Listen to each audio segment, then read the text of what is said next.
O Bolsonaro tem mais uma péssima notícia com mais uma derrota jurídica. Isso porque o TSE formou maioria para rejeitar o recurso da cassação política que aconteceu recentemente.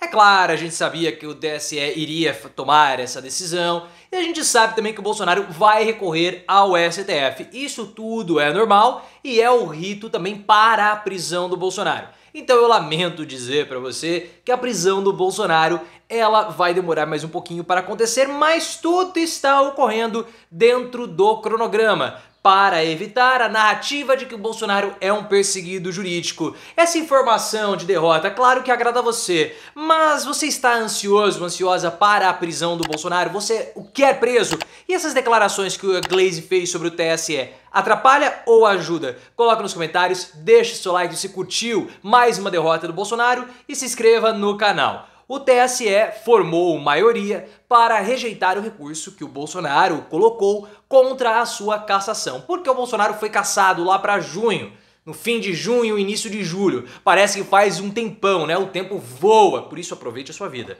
Esse é o recado que eu dou a você. Beba água e passe protetor solar porque tá um calor imenso aqui. Tá difícil gravar com terno, tá difícil, mas eu tenho que ficar sempre muito bonito e a beleza tem um preço, mesmo que esse preço seja o suor, que é algo assim que eu acho extremamente nojento. Mas o que aconteceu? O TSE votou ou formou maioria de 4 votos para rejeitar o recurso do Bolsonaro contra a sua cassação. Faltam mais 3 votos, um desses votos é do Floriano, que foi indicado pelo Lula, e tem os votos dos bolsonaristas, o Cássio Nunes e o Raul Araújo, que votaram contra a cassação do Bolsonaro. É muito possível que eles votem a favor do recurso. Tudo muito normal, tudo muito esperado, como também é esperado o recurso do Bolsonaro no STF. Bolsonaro não falou absolutamente nada se vai colocar esse recurso no STF, pelo menos nesse momento. Mas é esperado que sim, o Bolsonaro acabe levando o processo de cassação para o STF. Pelo menos foi o que ele disse no fim do mês de junho, quando o caso ainda estava sendo julgado, tá? Como não terminou ainda o julgamento do recurso, não deram nenhuma declaração, mas mesmo que o caso vá para o STF, é muito possível e é o que vai acontecer, o recurso vai ser derrubado pela maioria dos ministros do STF. Isso tudo é muito normal, faz parte dos ritos jurídicos e burocráticos que nós temos no sistema judiciário brasileiro. Bolsonaro vai levar até o último recurso para esgotar todas as possibilidades contra a cassação política dele. Isso é bem normal e faz parte da estratégia do Bolsonaro. Vocês sabem que o Bolsonaro ele precisa concretizar ou consolidar a narrativa que ele é um perseguido da justiça.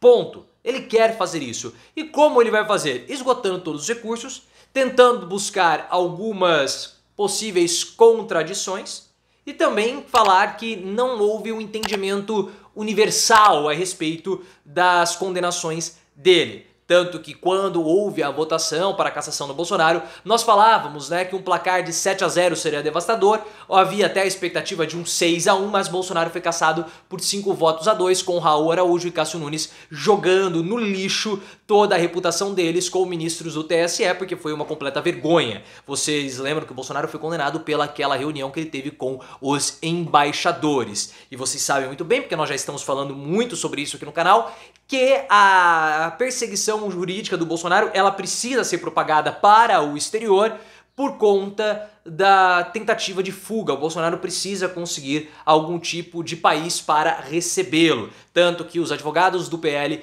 especializados em direito internacional estão já entrando em contato com organismos de direitos humanos internacionais para poderem propagar que o Bolsonaro é um perseguido, mas a comunidade internacional não vai embarcar nessa. Nós já temos posicionamentos do pessoal da Espanha, o primeiro-ministro espanhol já falou sobre o 8 de janeiro como um atentado à democracia, uma tentativa de golpe de Estado, então tudo isso esvazia as argumentações de Bolsonaro e torna a prisão dele mais natural. A gente sabe, tem uma grande expectativa com relação à prisão do Bolsonaro, mas ela não vai acontecer enquanto todos os recursos dele no TSE não forem esgotados. Mas o que tem a ver o TSE com a prisão do Bolsonaro por golpe de Estado?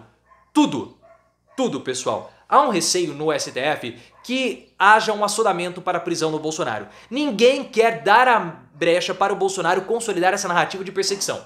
Ninguém quer fazer isso. Então, está sendo adotada uma cautela muito grande, um esmero muito grande com a situação do Bolsonaro. Então, primeiro, é a necessidade de cassação do Bolsonaro. Para não falar que ele foi retirado do jogo político para 2026. Beleza. Ah, mas ele já foi cassado, mas ele ainda tem recursos. Depois, existe a necessidade de fechar o cerco contra os aliados. Isso está acontecendo. Já foram, com a delação do Mauro Cid, pegos até militares.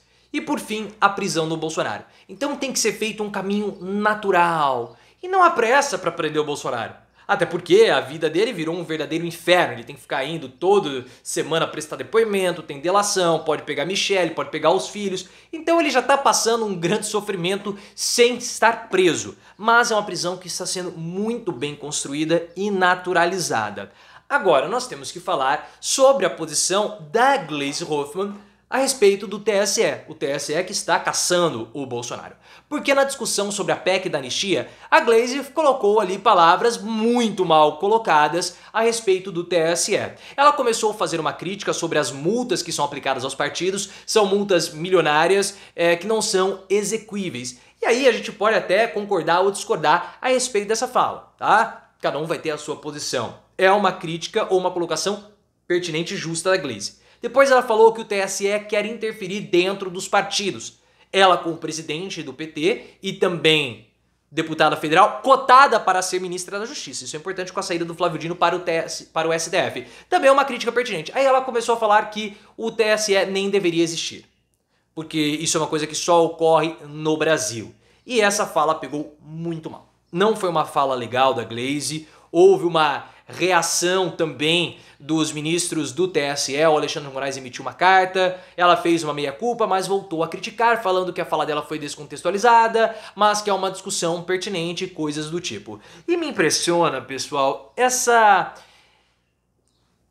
disposição que integrantes do governo, mas principalmente aqueles ligados ao PT, têm de olhar uma casca de banana do outro lado da rua.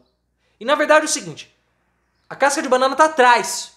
Ela já passou pela casca de banana. A Gleisi ela teve a capacidade de olhar para a casca de banana, atravessar a rua, voltar e pisar em cima. E muitos integrantes do PT e do governo fazem isso toda hora. Não há necessidade disso. Uma fala muito mal colocada, uma canelada, a discussão dela estava perfeita, entrando em aspectos técnicos, jurídicos, aí ataca, aí o que acontece? Ah não, é uma munição que dá para os bolsonaristas, tá vendo? Com o PT ninguém fala nada, eles começam com aquelas falsas comparações, aquelas falsas correlações com o Bolsonaro, que não ajudam em absolutamente nada. O governo precisa tomar mais cuidado nas suas palavras, igual a fala do Flávio Dino sobre o Tribunal Internacional. O Lula deu uma canelada, ele viu que falou bobagem, depois ele voltou atrás, fez lá uma meia-culpa, o assunto já estava morrido, e vem Flávio Dino, fala de novo do Tribunal de Haia, que é o Tribunal Penal Internacional, e gera uma polêmica desnecessária, porque os bolsonaristas estão em um processo para construir a narrativa de perseguição contra o Bolsonaro. Então, quando um integrante do governo fala algo como o Dino falou, fala algo como a Gleisi falou, parece que, estão protegendo. Quando o Bolsonaro fala é um escândalo, mas quando eles falam não acontece nada, a crítica é mais branda. Então o governo precisa tomar cuidado com as palavras. Eu sei, a gente sabe que vão ter palavras mal colocadas, vão ter escorregadas, mas a escorregada na casca de banana tem que ser aquele escorregão que você não vê a casca de banana. Quando você vê, passou, volta pra pisar, aí não dá. Aí atrapalha demais.